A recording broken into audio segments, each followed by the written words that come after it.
ఇవాళ సొంత చెల్లెలు కన్నీళ్లు పెట్టి ఊరూరు తిరుగుతుంది దరిద్రులు చేసిన మోసానికి. మా ఆడబిడ్డలకు న్యాయం చేస్తారా? మా అక్కల్ని ఆలోచన చేయమంటున్నా.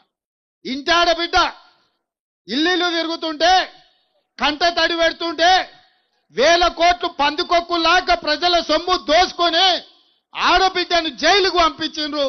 జైలుకు ఆడబిడ్డ పోతే ఇవాళ జైలు నుంచి వచ్చిన ఆడబిడ్డను ఆదుకునే పరిస్థితి లేదు. ఇవాళ అదే ఆడబిడ్డ బయటకు వచ్చి ఈ సన్నాసులు వేల కోట్లు సంపాదించుకున్నారు, నన్ను ఇంట్లోకెళ్ళి బయటకు వెళ్ళగొట్టిరని వాళ్ళ సొంత ఆడబిడ్డ చెప్తుంది. ఏ ఆడబిడ్డ అయినా తండ్రి క్షేమము సోదరుడి అభివృద్ధి కోరుకుంటుంది. ఏ ఆడబిడ్డ అయినా కష్టం వచ్చినా కడుపులో దుఃఖం పెట్టుకుంటుంది. అత్తగారింటి కాడ కష్టం వస్తే అమ్మకు పోయి చెప్పుకోవద్దు, ఇచ్చిన కాడ పెరిగిన కాడ చిన్నతనం దేవొద్దని కష్టాలను అనుభవిస్తారు.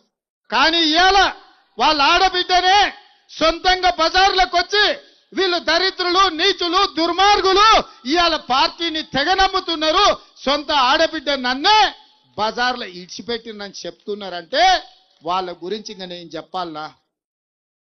ఇంటి ఆడబిడ్డ ఎప్పుడైనా ఇంటి గౌరవం తగ్గించుకుంటుందా? ఇవాళ వాళ్ళ ఇంటి ఆడబిడ్డ బయటకు వచ్చి వీళ్ళు దుర్మార్గులు దొంగలని చెప్తున్న మాట నిజం కాదా? ఇవాళ అందుకే ఆ దుర్మార్గులకు ఆడబిడ్డలంటే పడనే పడదు. వాళ్ళ నాయన మంత్రియలే వాళ్ళ కొడుకు వచ్చి ఇవాళ బస్సు రద్దు చేయమని అంటుడు దుర్మార్గుడు. ఇవాళ రేవంత్ రెడ్డి ఏం చేసిండని అడుగుతున్నాడు ఒక ఆయన.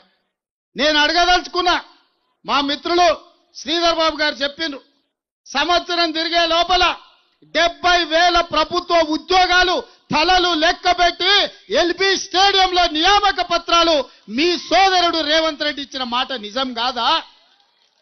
10 ఏళ్లు మీరు రేషన్ కార్డులు ఇవ్వకపోతే పేదోళ్ళందరికీ రేషన్ కార్డు మీ సోదరుడు రేవంత్ రెడ్డి ఇయ్యలేదా?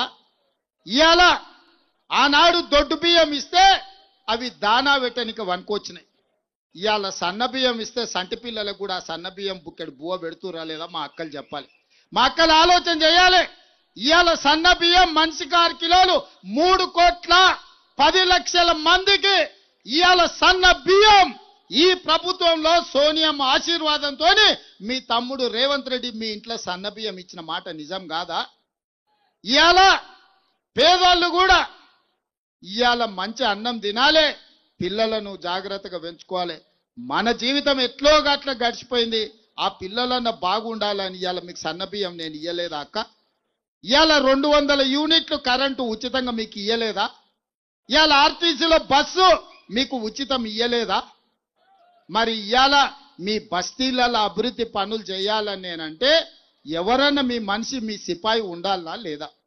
ఇవాళ మీ తరఫున మీ సమస్యలు తెలిసి మీ సమస్యల పరిష్కారం కోసం ప్రభుత్వంతో మాట్లాడే సిపాయి మీకు ఉండాలనా లేదా? మీరు ఆ రోజు జూబ్లీ హిల్స్ నియోజకవర్గంలో కూడా మాగంటి గోపీనాథ్ గారిని మీరు అఖండమైన మెజారిటీతో గెలిపించి తిరిగి 3వసారి శాసనసభకు పంపినారు. మరి ఈరోజు ఒక్కసారి మీరు ఆలోచన చేయండి. అనుకోకుండా గోపన్న కూడా మీ అందరికీ ఎప్పుడు అందుబాటులో ఉంటూ మీ అందరితో ఎప్పుడు కలిసిమెలిసి ఉంటూ ఎప్పుడు ఏ కష్టం వచ్చినా ఏ సమస్య వచ్చినా మీకు అందుబాటులో ఉన్నవాడు మాగంటి గోపీనాథ్ గారు. ఆయనను మీరు 5 ఏళ్ల కోసం గెలిపించినారు. కానీ దురదృష్టవశాత్తు ఆరోగ్య సమస్యల వల్ల సంవత్సరన్నర లోపలనే గోపీనాథ్ గారు మన మధ్యలో లేకుండా పోవడం మనందరికీ కూడా ఎంతో బాధ కలిగించిన విషయం. ఇవాళ ఆ కుటుంబం ఏ కుటుంబం అయితే పార్టీకి సేవ చేసిందో, ఏ కుటుంబం అయితే జూబ్లీ హిల్స్ నియోజకవర్గానికి గోపీనాథ్ గారి రూపంలో అండగా నిలబడ్డదో ఆ కుటుంబం ఒక పెద్ద దిక్కును కోల్పోయి ఇవాళ మీ ఆశీర్వాదం కోసం ఆ ఇంటి ఆడబిడ్డ మీ అందరి దగ్గరికి కూడా వస్తూ ఉన్నది. తప్పకుండా ఈ ఆడబిడ్డను మీరందరూ ఆశీర్వదిస్తారని, తప్పకుండా మంచి మెజారిటీతో గెలిపిస్తారని చెప్పి నేను బలంగా నమ్ముతా ఉన్నా. దయచేసి మీరందరూ కూడా ఒక్క విషయం ఆలోచించాలని నేను మనవి చేస్తా ఉన్నా. ఇప్పుడు వచ్చిన ఎన్నికతో, ఈ ఎన్నికల్లో గెలుపుతో, ఈ ఎన్నికల్లో ఓటమితో ప్రభుత్వానికి ఏమీ కాదు. కానీ ఒకసారి ఆలోచించండి, 2 ఏళ్ళయింది కాంగ్రెస్ ప్రభుత్వం వచ్చి. ఎవరికన్నా ఒక్క మనిషికి రాష్ట్రంలో ఏమన్నా మంచి జరిగిందా? ఒక్కసారి ఆలోచించండి. ఎన్ని మాటలు చెప్పినారు, ఎన్ని అబద్ధాలు చెప్పారు, ఎన్నెన్ని రకాల వాగ్దానాలు చేసినారో ఒక్కసారి గుర్తు తెచ్చుకోండి. హతేలీ మే జన్నత్ దిఖాకే, అరిచేతిలో స్వర్గం చూపెట్టి అందరికీ అడ్డగోలు హామీలు ఇచ్చి ముఖ్యంగా గ్రామీణ ప్రాంతాల్లో ఉండే రైతాంగాన్ని, గ్రామీణ ప్రాంతంలో ఉండే మరి అక్కడ ఉండే పెద్దలని మోసం చేసి కళ్ళబొల్లి కబుర్లు చెప్పి 420 హామీలు ఇచ్చి ఇవాళ అధికారంలోకి వచ్చింది కాంగ్రెస్. అధికారం పెద్ద విషయం కాదు. 10 ఏళ్ళు మీరు మాకిచ్చారు, ఇవాళ వాళ్ళకి ప్రజలు అవకాశం ఇచ్చారు. నేను మిమ్మల్ని దయచేసి ఆలోచించమని కోరుతా ఉన్నా. 10 ఏళ్ల మా పరిపాలన మీ ముందుంది, 2 ఏళ్ల కాంగ్రెస్ పరిపాలన కూడా మీ ముంగట ఉన్నది. ఈ 2 ఏళ్ల కాంగ్రెస్ పరిపాలనలో ఎవరికైనా మంచి జరిగిందా, ఎవరికైనా మేలు జరిగిందా ఆలోచించి ఓటేయండి.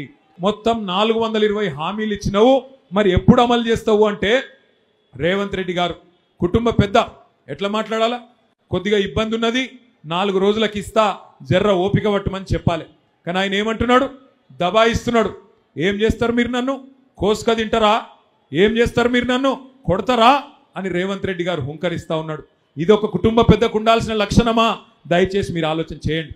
ఎలక్షన్లు వస్తాయి పోతాయి, కానీ ఇవాళ 4 లక్షల మంది జూబ్లీహిల్స్ ఓటర్లకు 4 కోట్ల మంది తెలంగాణ ప్రజల గోస తీర్చే అవకాశం మీ చేతికొచ్చింది.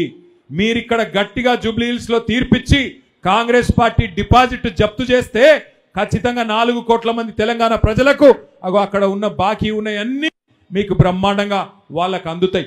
నెలకు 2,500 పెన్షన్, నెలకు 2,500 మహిళలకు రావాలంటే కాంగ్రెస్ డిపాజిట్ జూబ్లీహిల్స్ లో పోవాలి. నెలకు 4,000 రూపాయల పెన్షన్ ముసలోళ్లకు పెద్ద మనుషులకు రావాలంటే కాంగ్రెస్ డిపాజిట్ జూబ్లీహిల్స్ లో పోవాలి. వికలాంగులకు 6,000 రావాలంటే కాంగ్రెస్ పార్టీ చిత్తుగా జూబ్లీహిల్స్ లో ఓడిపోవాలి. నేను చెప్పేది కరెక్టేనా కాదా? ఒకవేళ కాంగ్రెస్ కు ఓటేస్తే ఏమైతుంది? రేవంత్ రెడ్డి ఒక్కటే అనుకుంటాడు, నేను ఏమి ఇయ్యకపోయినా, మహిళలకు నేను నెలకు 2,500 ఇయ్యకపోయినా, సిలిండర్ 500 అని చెప్పి 1000 రూపాయలు ఇచ్చినా, కరెంటు ఫ్రీ అని కరెంటు ఇయ్యకపోయినా, ఏమి ఇయ్యకపోయినా వీళ్ళు మళ్ళా నాకే వేస్తున్నారు ఓట్లు, కాబట్టి ఏమి ఇచ్చే అవసరం లేదు అని చెప్పి తెల్లారి మొత్తం ఎగబెడతాడు. ఒక్కసారి గట్టిగా బుద్ధి చెప్తే, ఒక్కసారి మీరు గట్టిగా తీర్పు చెప్తే జూబ్లీహిల్స్ వాళ్ళు 4 కోట్ల మంది తెలంగాణ ప్రజలకు లాభం అవుతుంది.